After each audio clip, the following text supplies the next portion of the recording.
исламның шарықтап дамыған кезі алтын ғасыр деген бұл орта ғасыр. Орта ғасырларда біздің ғұламалар Әл-Фарабиді қарасаңыз, Ибн Синаны қарасаңыз, Ибн Рушдты қарасаңыз, тікелей ислам мен руханияттықпен ұштасқан тұлғалар, бірақ барлығы осы қазіргі батыстың батыс болып дамып отырғандағы медицинасында да, ақыл философия саласында да, мысалы әлі күнге дейін Әл-Фарабиді, Ибн Синаны жоғары дәрежеде дәріптеп көтереді ғой. Солардың негізгі ілімдерін қалыптастырып кеткен.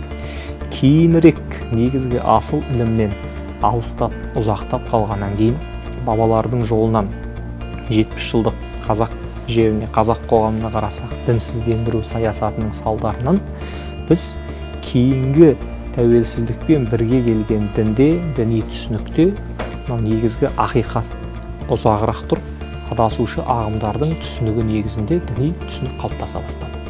Мысалы, ең алғашқы тәуелсіздіктен кейінгі Қазақстандағы діни түсінікті қарайтын болсақ, біздің бабамыз болған түркі әлеміне танымал тұлға, ол үлкен ұстаз Ахмет Яссауидің атымен, заты жоқ, атымен алған Яссауиша тариқат. Мысалы, азаттықты орнатамыз деген Хизбут Тахирлар, азаттық орнатамыз деп.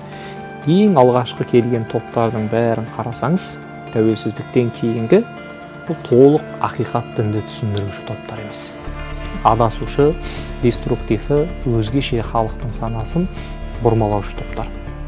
Кейінгі тәуелсіздіктің 10 жылдығынан кейінгі дұрыс діни ілімді алып, толық меңгеріп, жан-жақтан келіп, қалыптасып, қазір міне 30 жылдықта Құдайға шүкір өзіндік бір ұстанымымызды, негізгі платформамызды қалыптастырған, жат ағымға да жауап бере алатын, оларға да қарсы жұмыс жүргізе алатын, кадр дайындай алатын бір емес бірнеше жоғары оқу орын, орта медресе колледждер сондай бір үлкен қуатты күшке айналды.